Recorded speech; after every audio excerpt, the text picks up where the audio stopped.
Good morning, friends. Today we are going to read chapter number 7 from Flamingo. 12th CBSE chapter's title is The Interview, from the introduction to the Penguin Book of Interviews, edited by Christopher Sylvester. And let us read about the author first.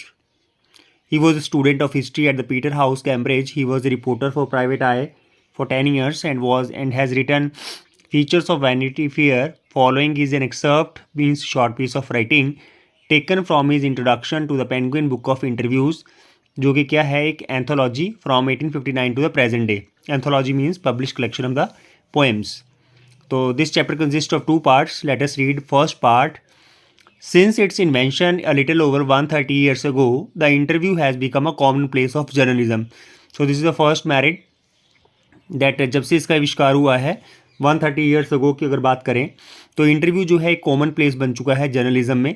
Today almost everybody who is literate will have read an interview at some point in their lives. जो भी आजकल literate है उसने अपनी ज़िंदगी में interview कहीं ना कहीं जो है वो पढ़ा है या सुना है. While from the other point of view, अगर दूसरे पॉइंट ऑफ व्यू से देखें, several thousand celebrities have been interviewed over the years and some of them repeatedly. कईयों को तो बार बार इंटरव्यू हुआ है. So it is hardly surprising that opinions of the interview of its function, methods and merits, जो कि क्या करते हैं, वेरी कंसिडरेबली. वेरी मतलब the changes. Some might make quite extravagant claims. Extravagant means यार elaborate claims for it as being in its highest form a source of truth, and in practice it is also known as an art.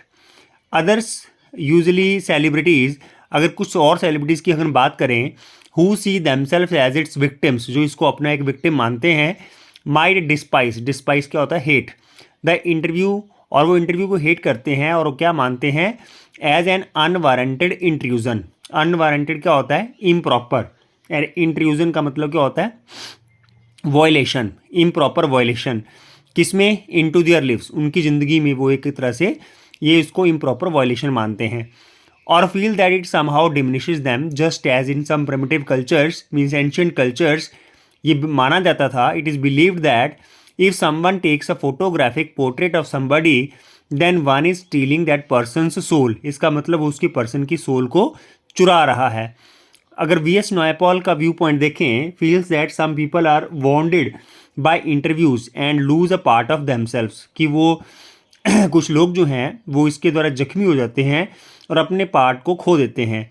अगर Levi's carol को देखें, उनके view point को, तो the creator जो कि creator है Alice in Wonderland के, was said to have had a just horror of the interviews and he never consented to be interviewed. Let us go to the next page.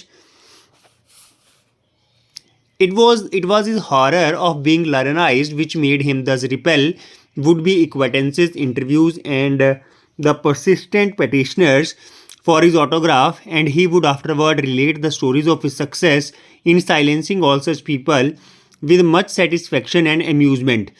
और अगर हम उसकी बात करें तो इसका एक हॉरर होता है. तो लाइनराइज का मतलब क्या होता है, give a lot of public attention and made him दस रिपेल वुड बी. और एक्वाइंटेंसेस क्या होता है, familiar, non person.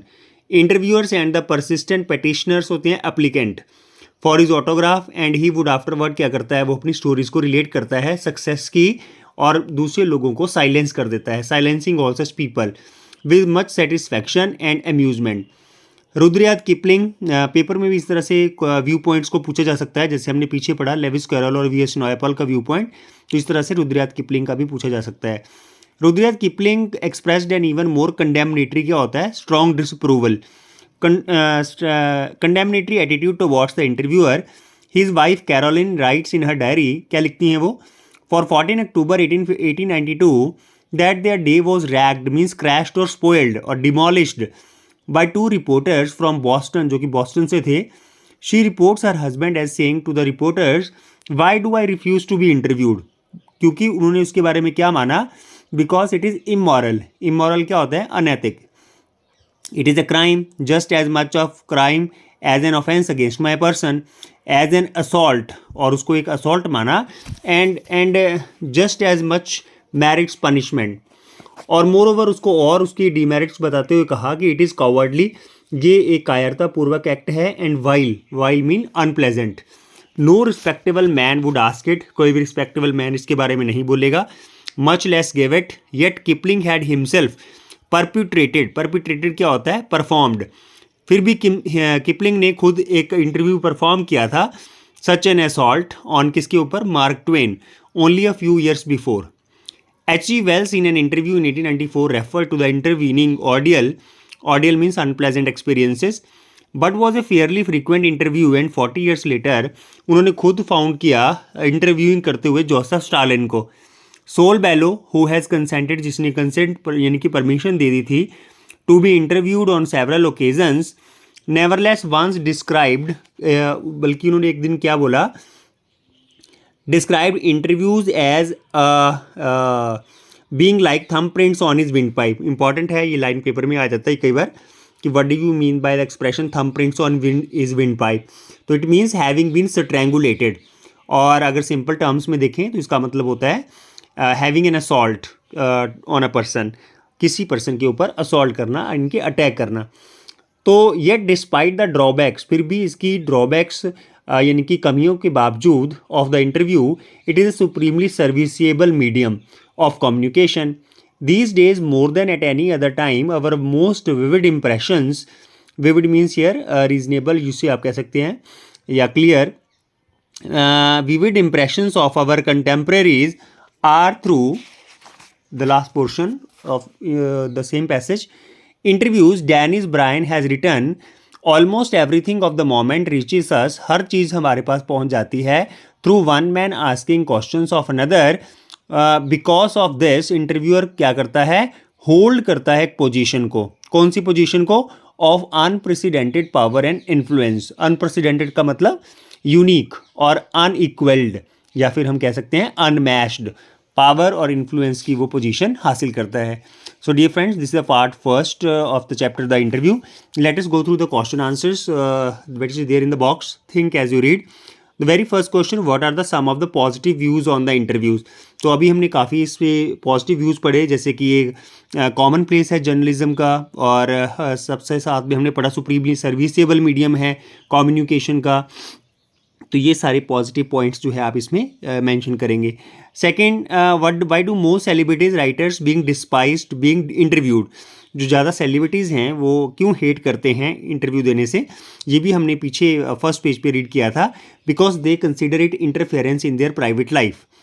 What is the belief in some of the primitive cultures about being photographed, तो ये भी हमने फर्स्ट पेज पे इसका आंसर रीड किया था कि वो उसको क्या मानते हैं, stealing that person's once stealing that person's soul, कि किसी की अगर हम फोटो खींच रहे हैं, it is believe that if one takes a photographic portrait of somebody then one is stealing that person's soul. Okay, that is the answer. What do you understand by the expression thumbprints on his windpipe, ये भी हमने read किया, having been strangulated, और in simple terms I have told you it is an assault on a person. The last question is, who in today's world in our chief source of information about personalities? तो that is a general question and the answer is interviewer। Interviewer जो है आजकल एक chief source of information है personalities के बारे में, जो कि क्या करता है, who through his power and influence क्या करता है, gather information and imparts to the people। So I hope all of you have understood and listened the chapter carefully। Prepare it, and for any queries you can comment. Thank you and have a nice day.